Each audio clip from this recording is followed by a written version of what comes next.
La venganza de la viuda. Cuando la hija se convierte en enemiga.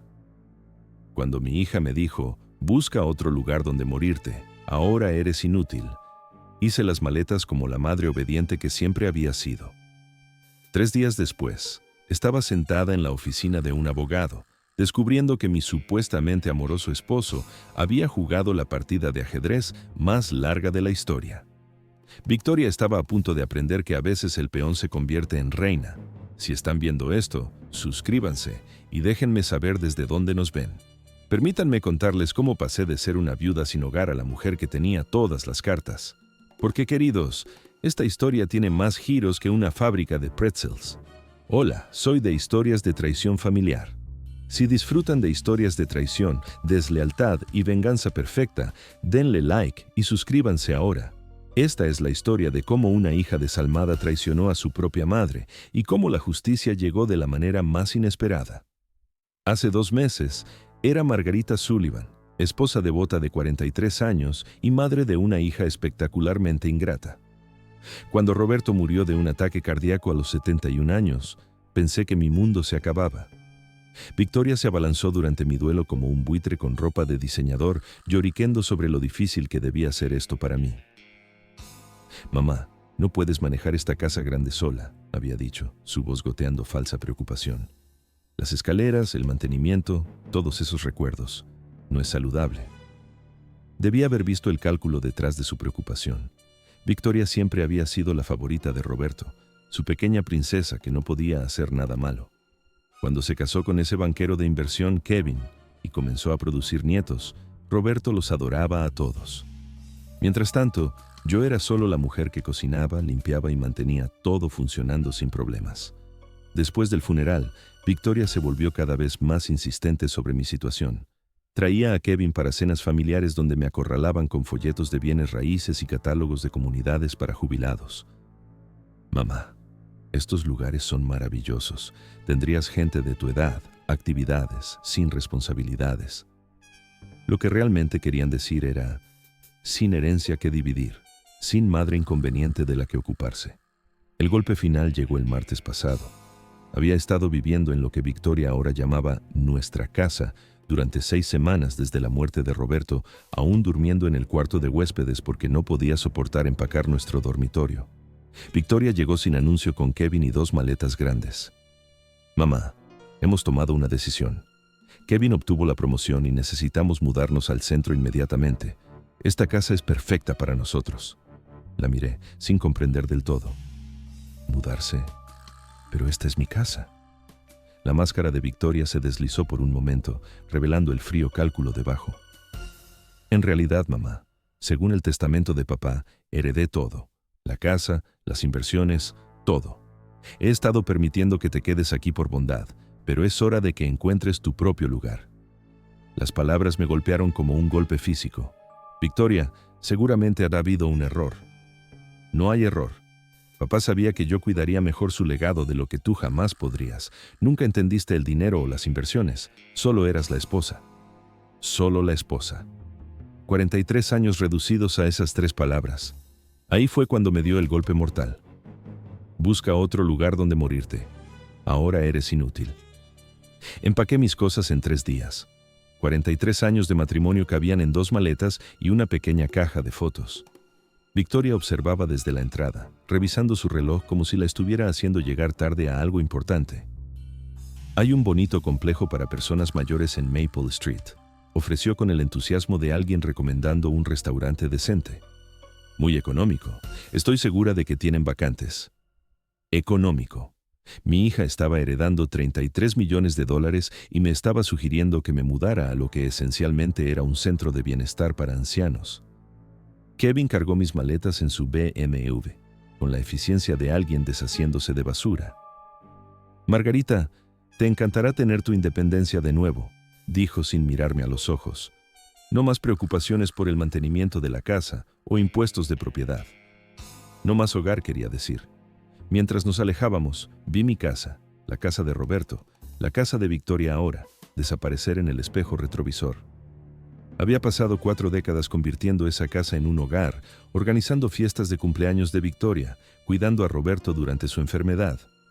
Ahora me llevaban a un motel barato como una huésped indeseada que se había quedado más tiempo del debido. El Sunset Inn era exactamente lo que esperarías de un lugar que cobraba $49 por noche. Paredes delgadas, toallas más delgadas y una alfombra que había visto décadas mejores. Victoria me entregó $200 en efectivo como si le estuviera dando propina a una mucama de hotel. «Esto debería cubrirte por unos días mientras te instalas», dijo. «Haré que Kevin transfiera algo de dinero a tu cuenta una vez que revisemos el papeleo de papá. Algo de dinero de mi propia herencia». Después de que se fueron, me senté en el colchón hundido y traté de procesar lo que acababa de pasar. En el lapso de 3 horas, había pasado de viuda doliente a ciudadana mayor sin hogar.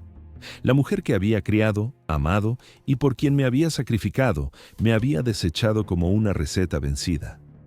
Pero mientras estaba sentada en ese deprimente cuarto de motel, algo comenzó a molestarme. Roberto siempre había sido meticuloso con sus asuntos, obsesivamente organizado con documentos importantes. Me había mostrado el testamento años atrás, explicando sus deseos, asegurándose de que entendiera todo, y estaba absolutamente segura de que eso no era lo que decía. La mañana siguiente, usé el Wi-Fi del motel para buscar al abogado de Roberto, Harrison Fitzgerald, el mismo abogado que había manejado la compra de nuestra casa y varios asuntos comerciales a lo largo de los años. Cuando su secretaria anunció que la señora Sullivan estaba ahí sobre el patrimonio de su esposo, él se veía genuinamente sorprendido. «Margarita, querida, me preguntaba cuándo vendrías. Traté de llamar a tu casa varias veces, pero Victoria dijo que estabas viajando». «¿Viajando? ¿Eso es lo que mi hija le dijo?» «Señor Fitzgerald, necesito preguntarle sobre el testamento de Roberto». Se veía confundido. «Por supuesto. ¿Victoria no te proporcionó tu copia?» «Le di el original y varias copias después de la lectura». Mi estómago se hundió. Hubo una lectura.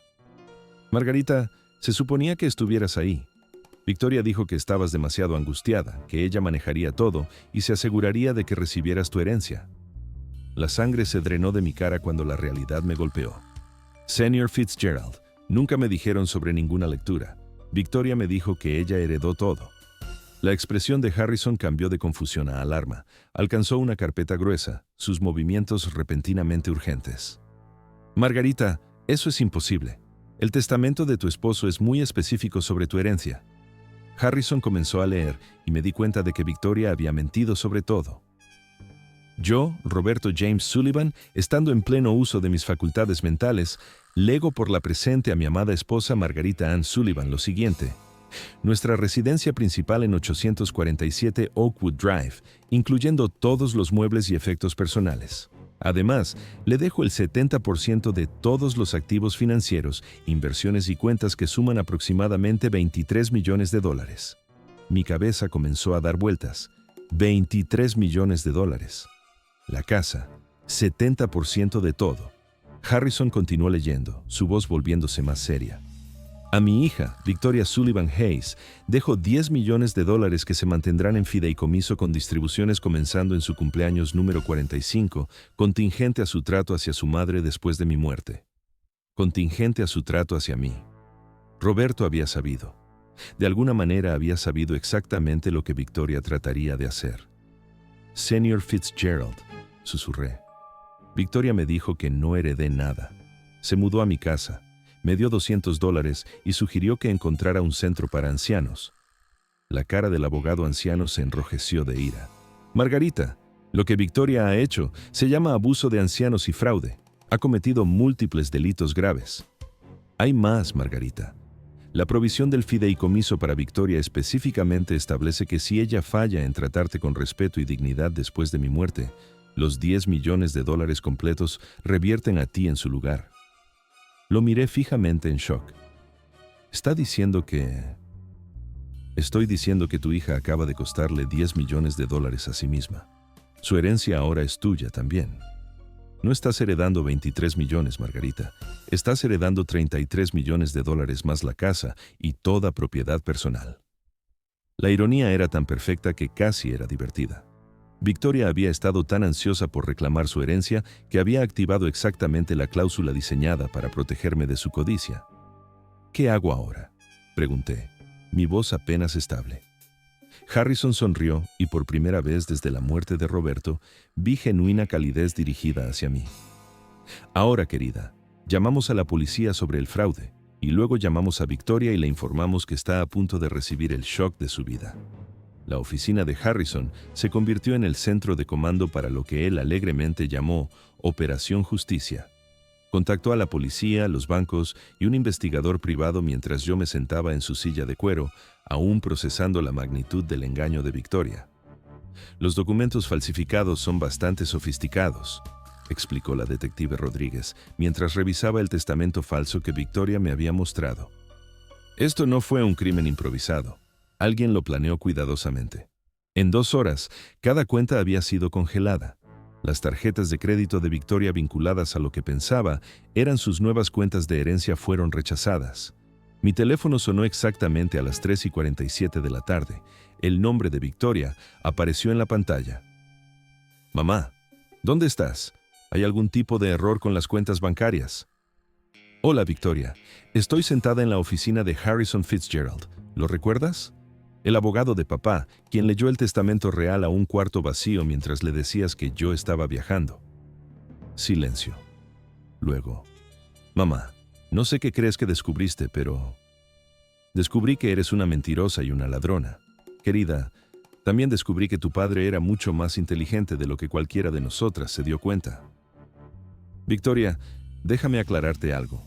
No solo nunca heredaste nada, sino que tu herencia real, los 10 millones que tu padre te dejó, ahora también son míos, gracias a una encantadora cláusula que incluyó sobre tratarme con dignidad y respeto. Eso es imposible. La detective Rodríguez está sentada aquí si quieres discutir la imposibilidad de los cargos de fraude con ella. El teléfono se quedó silencioso. Podía casi escuchar la mente de Victoria corriendo, calculando, buscando un ángulo.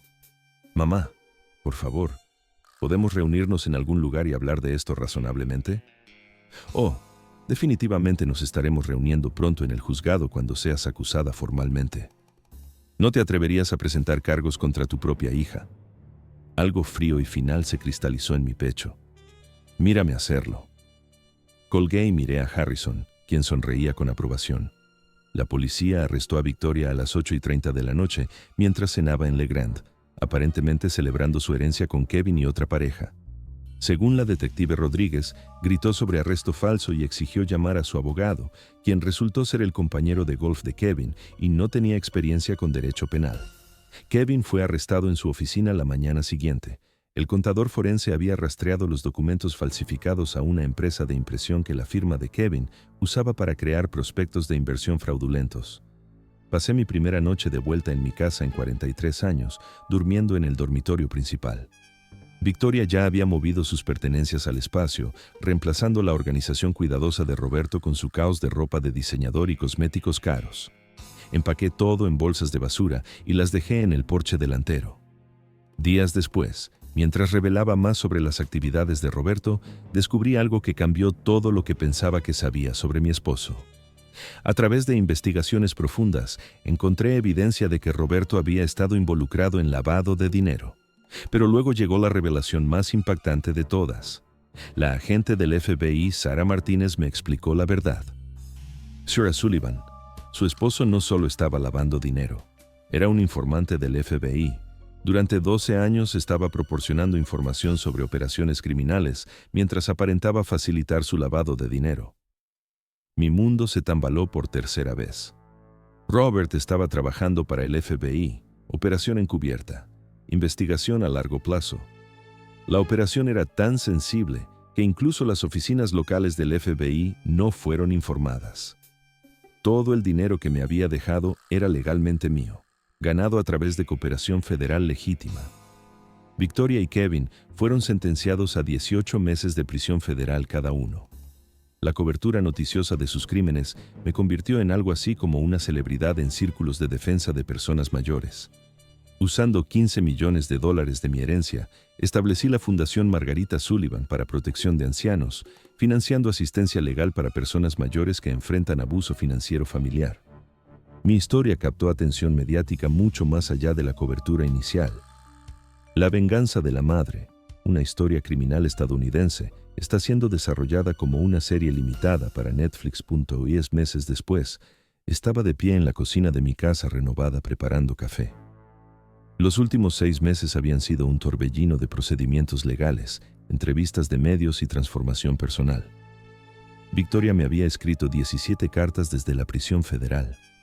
Había leído las primeras, que variaban desde autojustificación hasta desesperación, antes de decidir dejar de abrirlas. Algunas relaciones, una vez rotas, no pueden repararse con palabras. Mi relación con los hijos de Victoria se basará en sus elecciones cuando sean adultos, no en los esfuerzos de rehabilitación de su madre. Caminé por mi casa, realmente mi casa ahora, decorada según mi gusto, organizada alrededor de mis prioridades. En el estudio de arte descubrí mi última pintura, un autorretrato de una mujer parada bajo la luz solar brillante, su rostro dirigido hacia el futuro. La mujer en la pintura no se parecía en nada a la viuda doliente que había empacado su vida en 2 maletas hace 6 meses. Esta mujer se veía poderosa, independiente, sin miedo. Se veía como alguien que había aprendido que la mejor venganza no es vengarse. Es convertirse en todo lo que tus enemigos nunca pensaron que podría ser. Victoria trató de robar todo lo que poseía y dejarme sin hogar. Me mostró exactamente quién era cuando pensó que no tenía poder para detenerla. Pero ya no son familia. La familia son las personas que te protegen cuando eres vulnerable, no las personas que explotan tu vulnerabilidad para obtener ganancias. Miren en lo que me convertí cuando dejé de permitir que definieran mi valor.